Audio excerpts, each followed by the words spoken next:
ആദ്യം തടിച്ചിട്ട് കുറുതായിട്ട് എന്നെ പോലൊക്കെ തന്നെ ഉണ്ടാവും. എന്നിട്ടാണ് ആ പായൽ കയറിയിട്ട് കിസടിച്ചേ? അവൾക്ക് എന്താ വട്ട?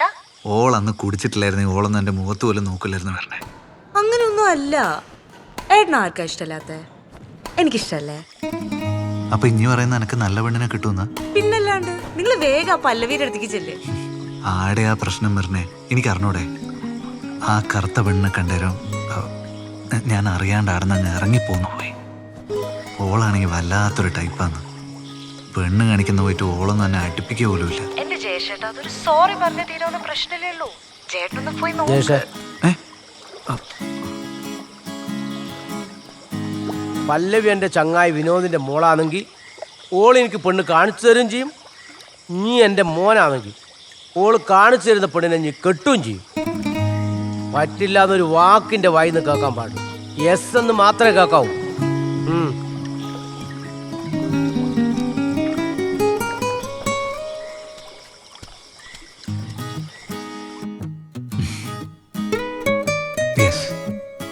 No, I'm sorry.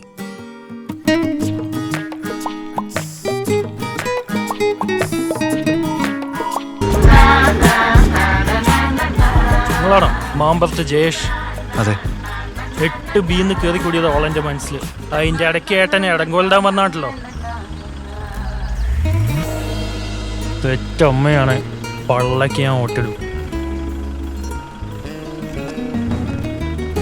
ചേട്ടാ, എനിക്ക് മീശയുള്ള ആണുങ്ങളെ ഇഷ്ടമല്ല. ഒന്നും തോന്നരുത്. കൊറോണയ്ക്ക് ശേഷം ഞാൻ പ്രൈവറ്റ് നോക്കുന്നില്ല. ഗവൺമെന്റ് ജോലിക്ക് സ്ഥിരതയുള്ളൂ. ശരി. എന്റെ ലൈഫിൽ എല്ലാ ഡിസിഷൻസ് എടുക്കുന്ന എന്റെ ബെസ്റ്റിയാ. ഇവൻ കാണിച്ചു തരുന്ന ആളെ മാത്രമേ ഞാൻ കല്യാണം കഴിക്കൂ. ഇവൻ വേണ്ട. ചേട്ടനെ കാണുമ്പോൾ ഒരു പാർട്ട്ണർ ഫീലിംഗ് കിട്ടുന്നില്ല, ഒരു അങ്കിൾ ഫീലാ. സോറി.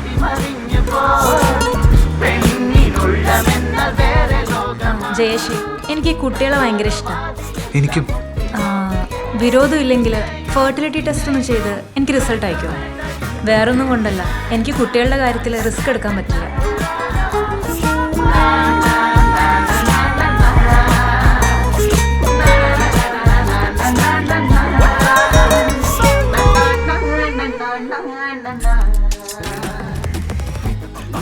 നീ എൻ്റെ മരുവളെ കണ്ട? ആ, നല്ല നെറുമ്പാലിൻ്റെ കളറ് ലോക്ക്. അതെ. അതിൻ്റെ അകത്ത് ഈ കട്ടൻ ചായ വയ്ക്കാന്ന് പറഞ്ഞാൽ ഈ പരിപാടി ശരിയാവില്ല പല്ലവി. ഏത് പെണ്ണാലും മതി എന്ന് പറഞ്ഞിട്ട് സ്വപ്നങ്ങളെല്ലാം മാറ്റി വെച്ച് നമ്മളെ ചെക്കൻ മുന്നോട്ട് വരുമ്പോൾ നീ ഓനെ കണ്ട കൈസാട് പൊമ്പളെടുത്തെല്ലാം കൊണ്ട് പോയിട്ട് അങ്ങ് അപമാനിക്ക. ജയേഷ്, അപ്പൊ ഈ യെസ് പറഞ്ഞെല്ലാം സ്വന്തം ഇഷ്ടപ്രകാരല്ലേ? താനൊരു തുറന്ന മനസ്സോടെയാണ് വരുന്നതെന്ന് പറഞ്ഞ് രാഘവ മാഷ് നിർബന്ധിച്ചുകൊണ്ട് മാത്രമാണ് ഞാൻ വീണ്ടും ഈ പരിപാടിക്ക് ഇറങ്ങിയത്. അയാൾക്ക് പ്രാന്താന്ന്. അല്ല, നിങ്ങളെന്തിനാ ഇതെല്ലാം അറിയുന്നത്? നിങ്ങളൊരു ബ്രോക്കർ അല്ലേ? കുടുംബമായി പോലും നോക്കാണ്ട് കണ്ട ചപ്രാച്ചി പെണ്ണുങ്ങൾക്ക് പോലും ഞാൻ ഓക്കെ പറഞ്ഞിട്ട് നിങ്ങൾക്ക് എന്താ ചെയ്യാൻ പറ്റീനാ? മാങ്ങാത്തൊലി. ഓ, ഒരുത്തിക്ക് മീശിൽ ആണുങ്ങൾ ഇഷ്ടമല്ല പോലും. പിന്നെ ആണുങ്ങളായ പിന്നെ മീശിണ്ടാവൂലേ? ജയേഷ്, അതിന് ഞാൻ ഈ കാണിച്ച കുട്ടികളെല്ലാം കല്യാണം കഴിക്കണം എന്ന് പറഞ്ഞിട്ടാണോ അവരുടെ അടുത്തേക്ക് കൂട്ടിക്കൊണ്ടുപോയത്? അവരുടെ അടുത്ത് ആദ്യം മനസ്സോർന്ന് സംസാരിച്ച് അവരെ മനസ്സിലാക്കാൻ ശ്രമിക്കണം എന്നല്ലേ ഞാൻ ആവശ്യപ്പെട്ടത്? നിങ്ങൾ ഈ സോഷ്യൽ സ്റ്റഡീസിന്റെ ക്ലാസ് മതിയാക്കി ഞാൻ ആദ്യം ചോദിച്ച ചോദ്യത്തിന് ഉത്തരം പറ. ജയേഷ്, ഞാൻ ഓൾറെഡി പറഞ്ഞാണ്, ഞാനൊരു സാധാരണ മാച്ച് മേക്കറിനെ പോലെ എങ്ങനെങ്കിലും ഒരു കല്യാണം നടത്തി ഫീസ് മേടിച്ച് പോകുന്ന ഒരാളല്ലെന്ന്. പണം വാങ്ങിയിട്ട് ഒരു ബ്രോക്കർ പറയുന്ന വർത്താന ഇത്. കട്ടു, വണ്ടി നിർത്തിക്കേ. പൈസ വയ്ക്കുമ്പോ വണ്ടി നിർത്തുന്ന പരിപാടി അടിപൊളി. I like it. നിർത്ത്. ആദ്യം ഒരു 1000 കണ്ടീഷൻസ് വെക്കുക. അതൊന്നും നടക്കാതെ ആകുമ്പോ ആരുടെങ്കിലൊക്കെ നിർബന്ധത്തിന് വഴങ്ങി എങ്ങനെങ്കിലൊക്കെ ഒരു കല്യാണം നടത്തുക. രണ്ട് കുടുംബങ്ങളെ എങ്ങനെങ്കിലും ചേർത്ത് വെക്കുന്ന ഒരു പ്രോസസ് അല്ല വിവാഹം. പരസ്പരം സ്നേഹിക്കുകയും ബഹുമാനിക്കുകയും ചെയ്യാൻ പറ്റുന്ന രണ്ട് വ്യക്തികൾ ഒന്നിച്ച് ഒരു പുതിയ കുടുംബം ഉണ്ടാക്കിയെടുക്കുന്നതാണ് വിവാഹം.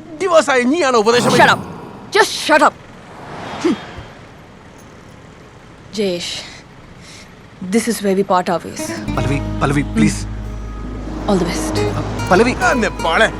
പല്ലവി, എന്റെ കുമ്പിടി തലയിൽ കാക്കോത്താണ് നോക്കോ. ശരിക്കും പറഞ്ഞാൽ ഇന്ന് ഞാൻ ആ ജിതേഷിനെ തടയണ്ടായിരുന്നു.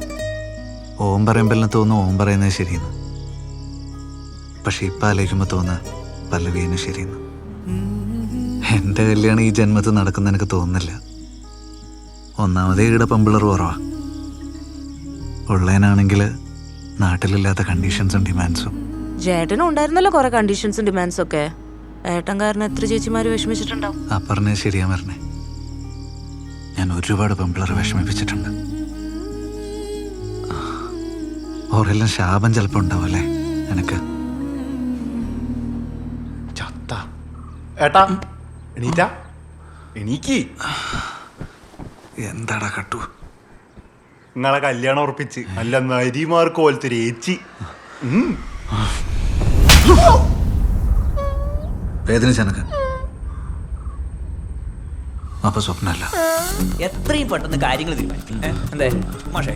ആരുമായിട്ട്? എപ്പോ? എങ്ങനെ? എന്റെ അച്ഛൻ വടക്കേലെ നാറാണങ്ങാൻ ചെന്ന പെണ്ണുമായിട്ട്. എടാ അച്ഛൻ മരിക്കുന്നതിന് ഒരാഴ്ച മുമ്പ് നീയും അച്ഛനും കൂടി തൃക്കരി പോലെ ഒരു പെണ്ണാണാൻ പോയത് ഓർമ്മയുണ്ട് എനിക്ക്. ഏതൊരു ദൂരം ജാസ്തി ആയിട്ട് ഒഴിവാക്കിയ മാഷേ. ഓളെ ഞാൻ കണ്ടടാ അങ്ങ് തിരുനെല്ലിയിൽ വെച്ചിട്ട്. അച്ഛന്റെ ചിതാഭസ്മ നിമഞ്ജനം കഴിഞ്ഞ് തിരുനെല്ലിപ്പുഴയിൽ ഞാൻ നേരെ മുങ്ങി നേരുമ്പോ നേരെ മുമ്പിൽ നിൽക്കുന്ന പെണ്ണും പെണ്ണിന്റെ വീട്ടുകാരും. ഞാൻ എല്ലാം പറഞ്ഞ് സെറ്റാക്കിയിട്ടുണ്ട്. ആ വടക്കേലെ നാരായണൻ ലെജൻഡ് ആണറാ ലെജൻഡ്. അച്ഛന്റെ ചിതാഭസ്മം തിരുനെല്ലിപ്പുഴയിൽ ഒഴുകി പരന്നില്ലാണ്ടാവുന്നതിന് മുമ്പേ എന്റെ കാര്യം ശരിയാക്കിയിട്ടാണ് ഓറ് പോയത്. അച്ഛാ അങ്ങനെയാണെങ്കിൽ നമുക്കൊന്ന് കുട്ടീനെ ഒന്ന് പോയി കാണണ്ടേ? ഇനിയിപ്പോ അതൊന്നും വേണ്ടാന്ന്. എത്രയും പെട്ടെന്ന് ബാക്കിയുള്ള കാര്യങ്ങൾ നോക്കാന്നല്ലാണ്ട് പറഞ്ഞു പറഞ്ഞ് രാഘവന്റെ 70 എത്താനായി. എനിക്ക് ആ കുട്ടിയോടൊന്ന് സംസാരിക്കണം. പരസ്പരം അറിയാണ്ട് സംസാരിക്കാണ്ട് എങ്ങനെയാ? അത് ശരിയാ അച്ഛാ. ഉണ്ടായിരിക്കാണ്. നീ ആ ഗോപികയുടെ അടുത്ത് സംസാരിക്കാൻ പോയ ക്ഷീണം തന്നെ ഇതുവരെ മാറിയില്ല. കല്യാണത്തിന് മുമ്പ് നീ വീടിന്റെ പടി ഇറങ്ങി നേരത്തെ അതിന്റെ കാലിന്റെ മുട്ടിന്റെ ചിരട്ട ചാട്ടിക്കളി. മാഷ മാഷ മാഷ അറ്റാക്ക് ഒന്നും കഴിഞ്ഞാൽ നിങ്ങൾക്ക് ആ ഒരു ബോധം വേണ്ടേ? ഒന്ന് മനസ്സിലാക്കാം. എടാ നീ എന്തിനാ ഈ മനസ്സിലാക്കണം എന്ന് പറയുന്നത്? എടാ ഓളപ്പുരം പോയിട്ട് ഒരു കാപ്പിയും കുടിച്ച് 2 മണിക്കൂർ സംസാരിച്ച് ഓളങ്ങ് മനസ്സിലാക്കാൻ പറ്റുന്ന? എടാ പഴയ ഒരു പാട്ടുണ്ട്, ഒരു നിമിഷം തരൂ നിന്നിൽ അലിയാൻ, ഒരു യുഗം തരൂ നിന്നെ അറിയാൻ. എൻ്റെ പൊന്നു മോനെ ജയ്ഷെ, എത്ര യുഗം കിട്ടിയാലും ഈറ്റിങ്ങളൊന്നും ഒരു മനസ്സിലാക്കാൻ പറ്റില്ല. എടാ ഞാൻ നോക്കിയിട്ട് ഇതൊരു ഉഗ്രൻ ആലോചനയാണ്. നീ അത് ഇത് പറഞ്ഞ് തിരിഞ്ഞഴിച്ചിട്ട് ഇതും കൂടി മിസ്സായി പോയാ പിന്നെ നല്ലൊരു പെണ്ണുകെട്ടിലുണ്ടാവൂലേ? അവസാനം ഈ വലിയ തറവാട്ടില് നീ ഒറ്റക്കായി പോവേ. ഇന്റെ മൂത്രവും തീട്ടും കൂടി കോരാൻ ഒരു മനുഷ്യനുണ്ടാവൂല. ബാക്ക് നിന്റെ ഇഷ്ടം. ഈ കാര്യത്തിൽ അതിന്റെ വീട്ടുകാരെപ്പോഴാണേ?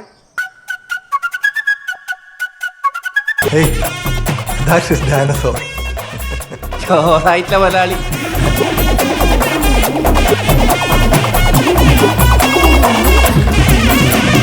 കല്യാണം കല്യാണോ ജയചിന്നും കല്യാണോ. എല്ലാവർക്കും ഭക്ഷണം കഴിക്കാൻ, ബാക്കിയുള്ളവർക്കൊക്കെ ഫോട്ടോ എടുക്കാം. ഇനി ചോറ് വെച്ച് പോകാൻ വെക്കാനുണ്ട്.